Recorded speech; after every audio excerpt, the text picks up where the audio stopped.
there, my name is Urso Chappell, and Expo 2015 here is my 10th World's Fair. I've spent much of my life studying the history of World's Fairs as well as the plans for future World's Fairs, and I've had the great pleasure to have attended anniversary events for past expositions as well. So not only did I attend the 1982 World's Fair as a kid and Expo 86 in Vancouver, but I also got to go back for the 25th anniversary. In 1998 I created the website expomuseum.com. And in the last few years, the city of Seattle has celebrated both the 50th anniversaries of the 1962 World's Fair as well as the 100th anniversary of the Alaska Yukon Pacific International Exposition. So I live in San Francisco, and right now back home, people are celebrating the 100th anniversary of the 1915 Panama Pacific International Exposition.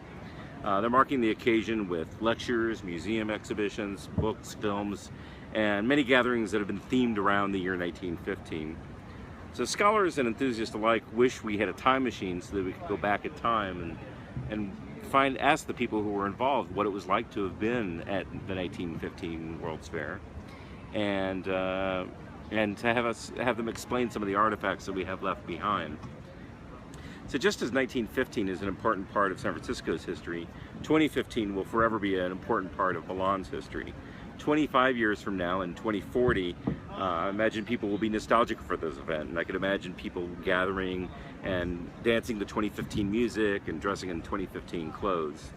50 years from now, in 2065, many of the young people that are here on the site will be telling their own children and grandchildren about this event. So in 2115, most of us won't be around, but the legacy of Expo 2015 will still be alive. Again, wouldn't it be great to have a time machine so that we could tell 2115 about 2015? Well, fortunately, we actually do have a time machine. It just works very slowly. It works 1 year per year. So we can send a message into the future. And that's where my project comes in. I've created a project called the Expo 2015 Plus 100 Archive. So not only are we collecting various items from Expo 2015, but we're documenting the stories behind them. So the items might seem unremarkable at first, and for the most part, they don't really have much of a monetary value, but they do help tell the story of Expo 2015.